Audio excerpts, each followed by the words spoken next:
What's up, y'all? This is my last reading from Beyond Fear. It's the last chapter, chapter 13, Prophecies.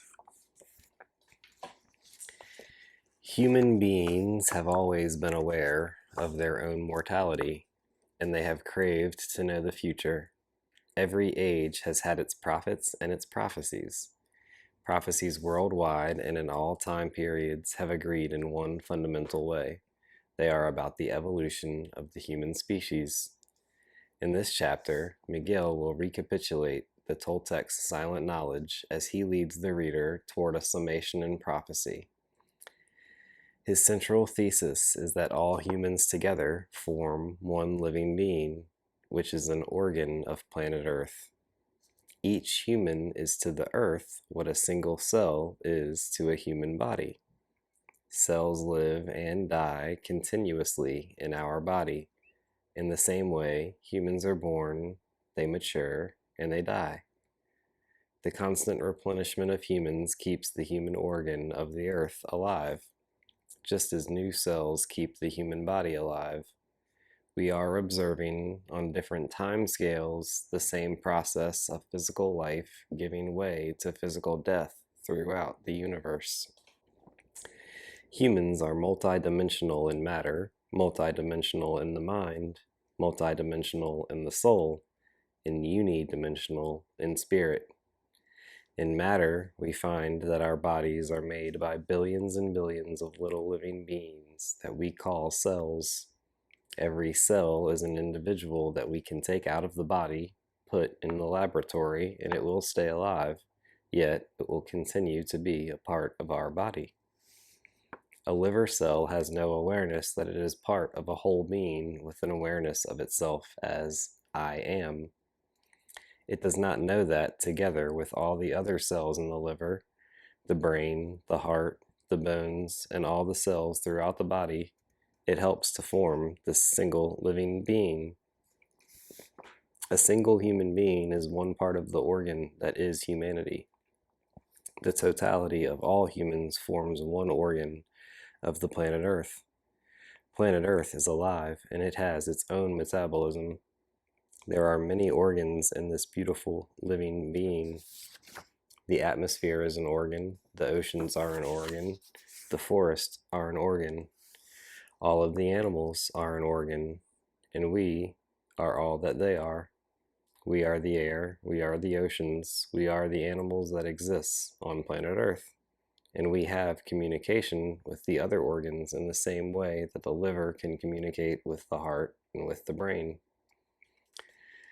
Extending further, we can see that the planet Earth is both a living being and also an organ in the solar system, with the sun at the center and all the planets, the moons, and other satellites in orbit around the sun. The solar system is also one living being that is ruled by the sun. The solar system that is one living being is, at the same time, just a piece of the gigantic being that is the universe. A single atom with its electrons in orbit around its nucleus is another solar system. The atom and the solar system are therefore analogous. Our body is composed of 1 billion atoms, each one a miniature solar system. In the universe, there are billions upon billions of stars, each a living being, and together they form just one living being. The Toltecs knew of these analogies and similarities reflected in different realities throughout the universe. The big questions: who are we? Where did we come from? Where are we going?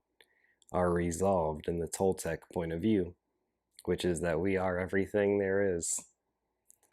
One small human body is a single piece of a chain within that huge biological machine that is the universe. This chain has communication with everything that exists in the whole universe. Although this explanation satisfies the material point of view of our eyes and our ears, something must be added to it because we are not just matter. What about how we feel? What about anger, jealousy, sadness, happiness, and love? These aspects of our human life are evidence of an energy other than the material. We call this ethereal energy. Energy is alive. Everything that exists is alive. Ethereal energy is also a living being. Ethereal energy includes our emotions. Our emotions are alive. Our thinking is alive. All of our feelings are alive, and they are us. Our mind is creating billions of emotions. In the same way that our cells create our body, our emotions create our mind. Therefore, our mind is made of ethereal energy. Remember that the function of our mind is to dream. We dream 24 hours a day. We dream when we are awake, and we dream when we are asleep. We dream with our mind, not with our brain. Yet, the brain knows that the mind is dreaming. All human minds together are an organ of the planet Earth, but this organ exists in a different dimension from that of our bodies. Our bodies are part of the material dimension, which we can touch. Our minds exist in the ethereal dimension of thought and feelings. In the same way that all of our emotions together create an individual mind, all minds together create the mind of the planet Earth, and that mind is also dreaming. This collective dream is composed of all the individual dreams each of us is dreaming. The collective dream includes the dreams of the family, the dreams of the community, of the city, of the state, of the country, of the whole continent, and finally, the dream of the whole planet. At each level of dreaming, there are distinct differences in the dream. For example, if we visit another country, we will find that its dream is different from that of our own country, and it is alive. The dream in China is different from the one in Persia, but there is something in common in the dreams. People everywhere suffer. People struggle. In their interactions, people everywhere spread poison. This is an ethereal poison, not a physical one, but the poison affects the physical body. The poison we call anger, hate, sadness, jealousy, shyness, all come from the same thing that controls the dream of the planet, and this is fear. Fear is the big demon, the big devil in the dream of the planet. Our interactions with each other are based on fear, human to human, society to society, nation to nation. The way we dream is self-destructive. We are destroying ourselves as individuals and as a society. No matter where we go, we will find that people have a judge and a victim in their minds. They all find guilt in themselves and in other people. When we feel guilty, we have a need to be punished. When others are guilty, we need to punish them. The victim is that part of the mind that says, "Poor me, I'm not good enough, I'm not strong enough, I'm not intelligent enough. How can I survive? Why should I try? I'm just a human." So, every step is fearful. That is the way humans dream. With this review of Toltec silent knowledge, we can see that the dream has to change. Prophecies are about changing the dream. Around the world, all prophecies are coming true at the same time, right at this time, now. We are reminded that this living being of planet Earth is controlled by the sun. The Earth is an organ of the sun. All decisions for the metabolism of the planet come from the sun. The sun controls the earth through its messengers. In the Judeo-Christian tradition, these are called angels. Well, the messenger is nothing but the light of the sun. Everything that exists in the whole universe is nothing but energy. and that energy is light. Our body is light, but it is condensed light. Our mind is light. Our soul is light in different manifestations. Light perceives light in any of the directions. This is why we can perceive with the eyes, but we can also perceive with the mind, with the soul, and with the spirit. What is the spirit? I call it intent. Intent, spirit, God, love. These are names for the same energy. A property of this energy is that it makes possible any change, any transformation. God is intent. God is spirit. God is God. God is light. God is the real you. God is the real me. God is love. Energy or light is the first manifestation of intent, or the first manifestation of God or of the Spirit. Everything is alive because of God, because of you. You are not your body. You are not your cells. You are not your mind. You are not your soul.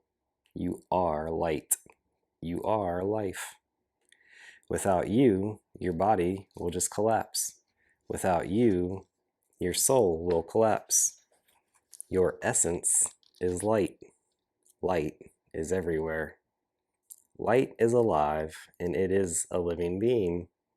The light carries all the information for any kind of life on planet Earth. There are billions of different vibrations of light. Mother Earth transforms whatever information comes in the light from Father Sun to create life. The DNA in each of our cells is a ray from the sun trapped by Mother Earth and condensed into matter. All knowledge that exists is in the light. Light is the way stars communicate from one to another, just as light is the way one atom communicates with another atom. Change comes according to our perception. We see the light streaming like a river from the sun. Like a river, it is always the same form, but the energy is always different. If we shift our point of view slightly, this river of light will look solid. It will fill the whole space between the stars, just like a nerve system. Whatever happens anywhere in the universe will be known by the whole universe because communication is instantaneous. In our material point of view, the speed of light is 186,000 miles per second, which we think is probably the fastest speed possible, but actually there is a quality of light or in the light that is thousands of times faster than our measurements. It is this quality that allows for instant communication across the universe.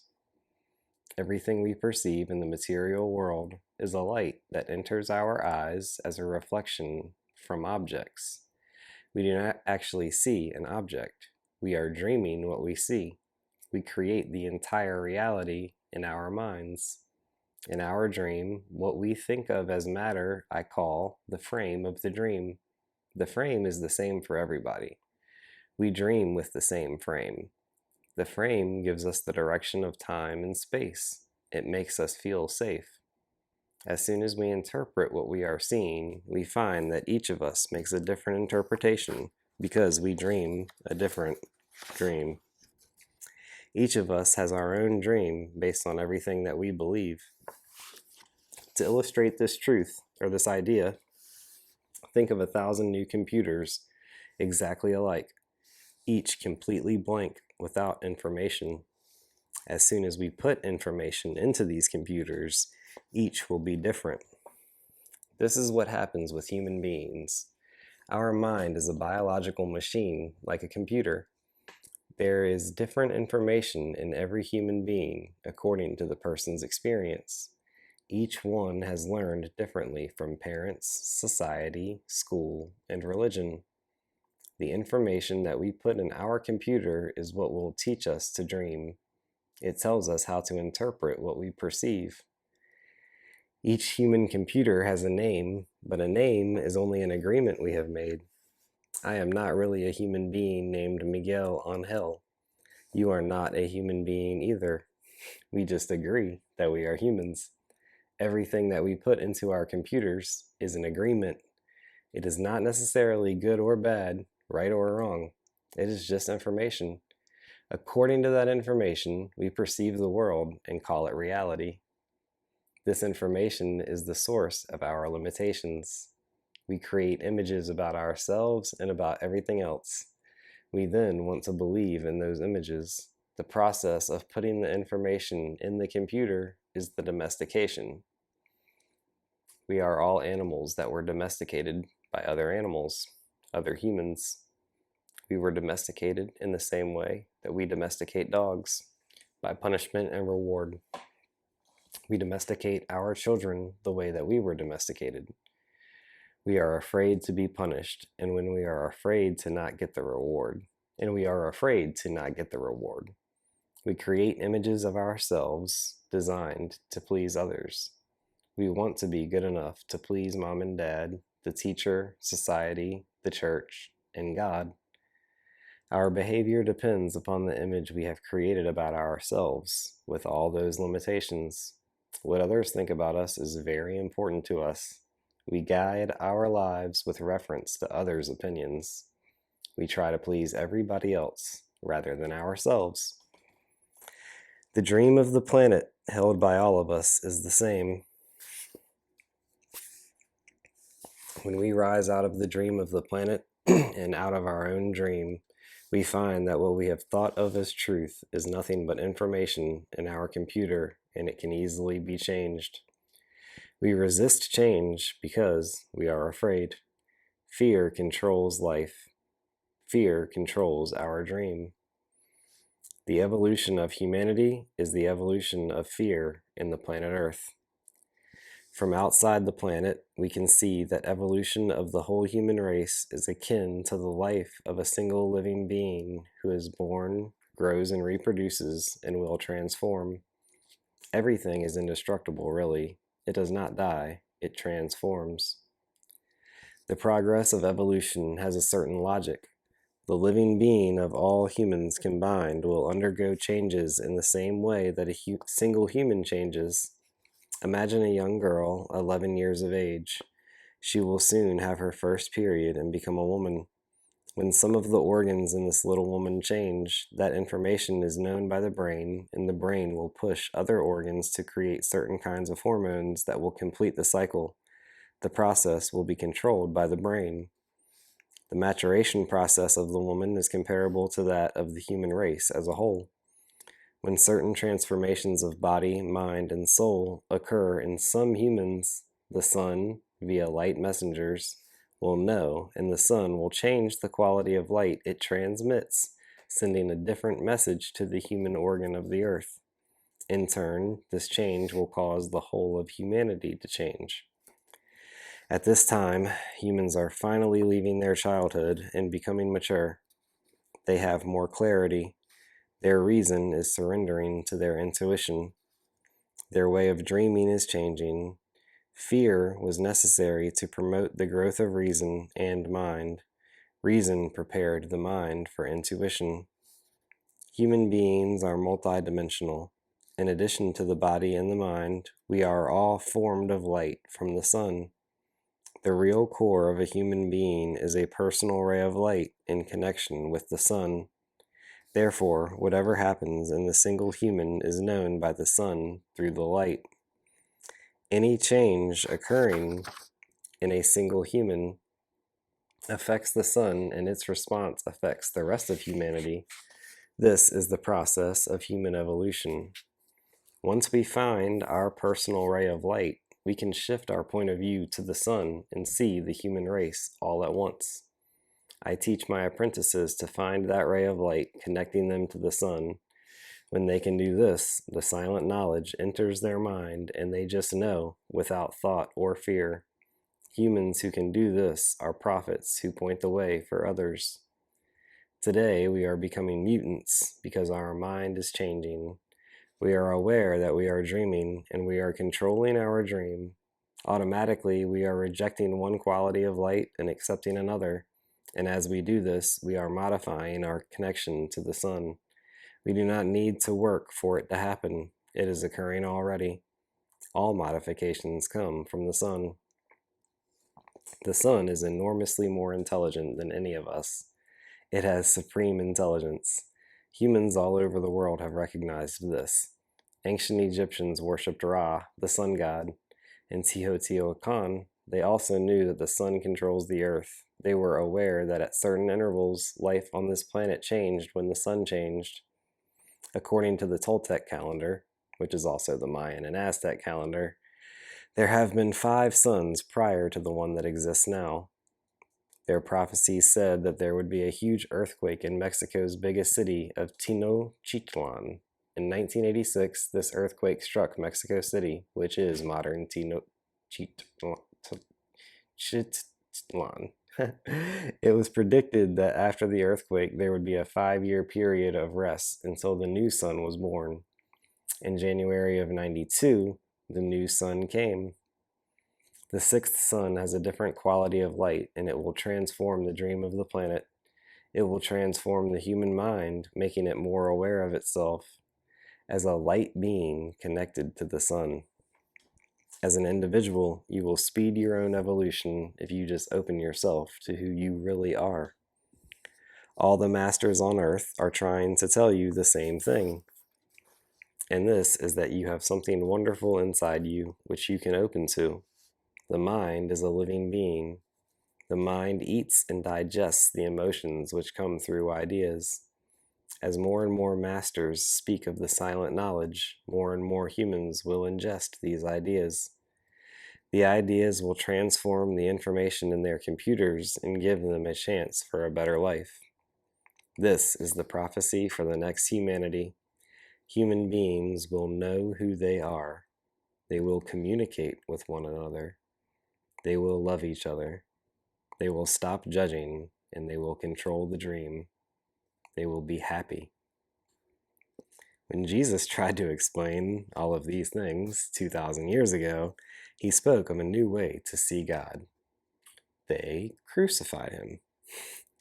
At this time, we are ready to hear these truths.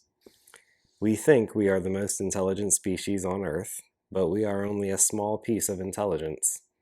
The ideas that we think are our own are really already in existence when we become aware of them and think that we think them. As we transform, we will perceive ideas directly from where they are stored in nature. I experienced this in Teotihuacan when I understood the knowledge and the images stored there in the rocks. Once we are aware that we are directly connected to the sun, we can suggest a behavior to another of Earth's organs. This is the way that the shamans control the rain. They do not do so with their reason, but with their intuition. Reason will not connect you because it does not believe in itself. Intuition connects you to your personal ray of light. The prophets said that when the 6th sun came, God would awaken from the dream. This means that we are God, dreaming that we are not God. Although it will take at least 200 years for the process of awakening to be completed, since 1992, the process has been accelerating. This generation is the one that is beginning the awakening, and you are a part of it. What we need to do is surrender to our destiny. Whatever happens will happen, because it must. Our task is to enjoy our life more and to express what it is inside of us to bring about the new humanity. If we have hate inside of us, we share hate. If we have sadness, we share sadness. You can only share happiness when you are happy. You cannot share love unless you love yourself first.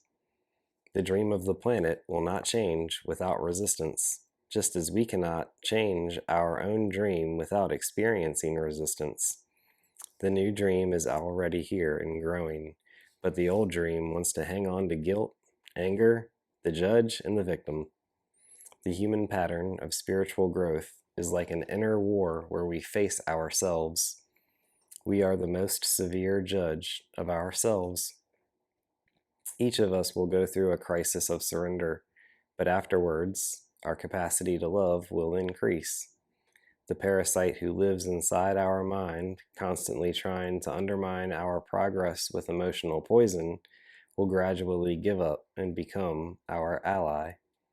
As it happens in the individual, it will also happen in all of humanity. All of our prophetic books describe the resistance of the dream of the planet during this time of change. The prediction of horrors relates to the fears released by resistance to change. During the last 50 years, the human race has tried to destroy itself with fear, but it has failed. Especially during the last 40 years, humanity has been in chaos, but the old dream is already broken and resistance is lessening. In the book of Revelations, in the Bible, John speaks of the seven seals. At the time of his writing, letters were sealed with wax. The seal had to be broken in order to read the information inside. That is symbolic. Every seal that is broken in the book of Revelations increases our awareness of the modifications coming into the earth via the light from the sun. There is no reason to fear. Even if our body dies in some predicted disaster, we have no reason to fear. It will die anyway. Do not listen to prophets of fear.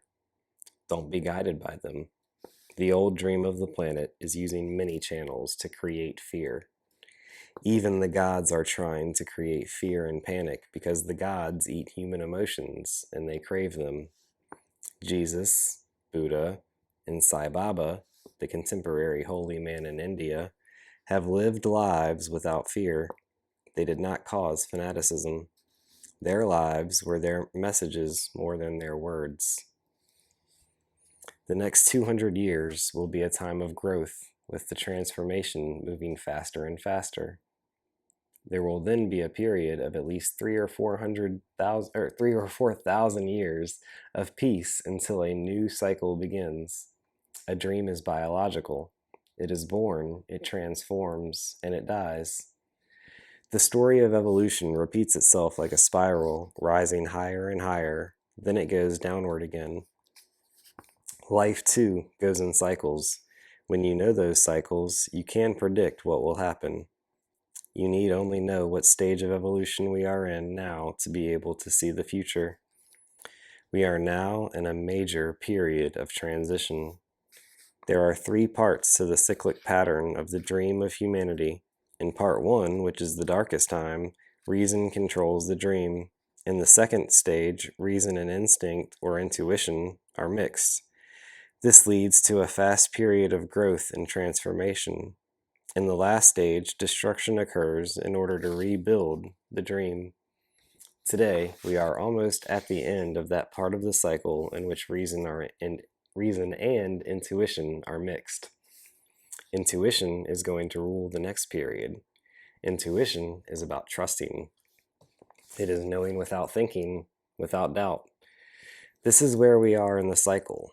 Reason, which controls a false dream, has transformed now to intuition for those who are already changed. Love is becoming the biggest transformation in the human world. For thousands of years, humans have repressed love.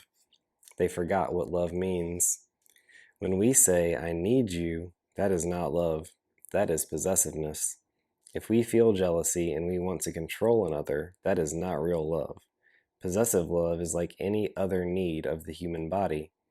Imagine going without food for a week. You would feel as though you were starving. Then if someone gave you a taste of bread, you would feel, "I need this bread. I love this bread." Falling in love is something like that.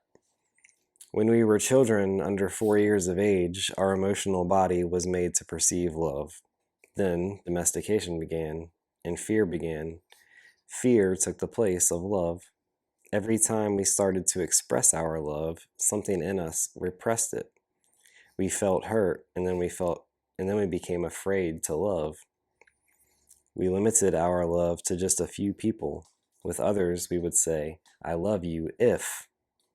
This meant, "I will love you if you let me control you." That kind of love creates a strong dependency, like a drug. In a human relationship, one partner often has more need for the love than the other, and that partner gives power to the other. This is like the relationship between a drug addict and the supplier. The one who gives the drug is in complete control and can manipulate the other person through fear. A broken heart is like a drug addict who cannot secure the drug. It causes the same emotions. It is very common to be scared to love because, for a small pleasure, there is such a large payment. When we respect each other's dream, there is no conflict. When we are not afraid to love, when we do not stipulate conditions for our love, everything will change. Today, there is little respect. As soon as I tell you what to do, that means I do not respect you. Feeling sorry for someone shows a lack of respect. Feeling sorry is not compassionate. Feeling sorry for someone else awakens our own self-pity. If I feel sorry for you, it means that I think you are not strong enough or not intelligent enough to make it. If you feel sorry for me, you do not respect me or think I am intelligent enough or strong enough to make it. When we try to do something for somebody else, this shows lack of respect. Having compassion is seeing that someone has fallen, helping that person to stand up, and then saying, yes, he or she can do it. Humans will recover their sense of responsibility. For centuries, we have tried to avoid responsibility, yet whatever we do always causes a reaction. We cannot escape cause and effect. We do not need to take responsibility for another's mistakes. We can help and give love, but we do not need to take responsibility for others because that encourages their illusion of avoiding responsibility. This applies even to our children, spouses, and parents or friends. If we take on their responsibilities, they become weak. Action is what makes the difference in this reality. The power is in the action, not in the dream. Through your actions, you have the power to change everything. You can claim the freedom to act on behalf of transformation. On one of my shamanic journeys, I learned that knowledge is a limitation, a barrier to freedom. Knowledge is only a description of the dream. Everything that we know is describing what we dream, and yet, what we dream is not real. So, knowledge is not real. Yet, knowledge seems valuable because we use it to communicate and interchange our ideas and our emotions. The problem is that if we put all the knowledge we have accumulated into our personal computer and base our actions on it, knowledge will prevent us from transcending. Knowledge tries to convince our reason that transcendence is not possible. I tell my apprentices that knowledge is the last barrier of the warrior. We accumulate knowledge only to change the information in our computer. Once we change and become who we really are, we no longer need knowledge. You need to cross the river of knowledge in order to transcend and not come back here anymore. Our knowledge closes off our intuition. Intuition leads us to truth. Truth is alive. Everything is in evolution. Everything is biological. Everything is alive. Your only responsibility in this life is to make yourself happy. We do not need knowledge for that because everything we require is already here. Other people's love can awaken your love, but it is your own love that makes you happy. That love is your own truth. It is your freedom. The best way to take advantage of the change that is in process is to stop resisting it.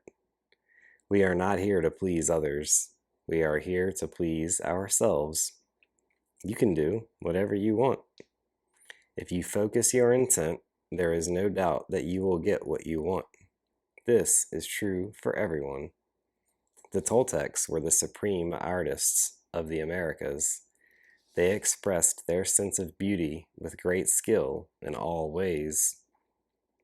All humans are artists, and the art they are creating is their personal dream. As you awaken to the silent knowledge, you can ask yourself, how beautiful is my life? How much do I love? How well do I communicate? How happy am I? I encourage you to be the supreme artist of your personal dream. Make it as beautiful as possible. Express your beauty. The love we receive is not what will make us happy. It is the love coming out of us that will make us happy. That was long, but it was awesome. And if you made it this far, then I guess you enjoyed it, or at least I hope so. And I appreciate you checking these readings out. If you've checked more than one out, if this is the first one, then that's kind of crazy because it's the last one that I did. But I appreciate you regardless, and peace and love.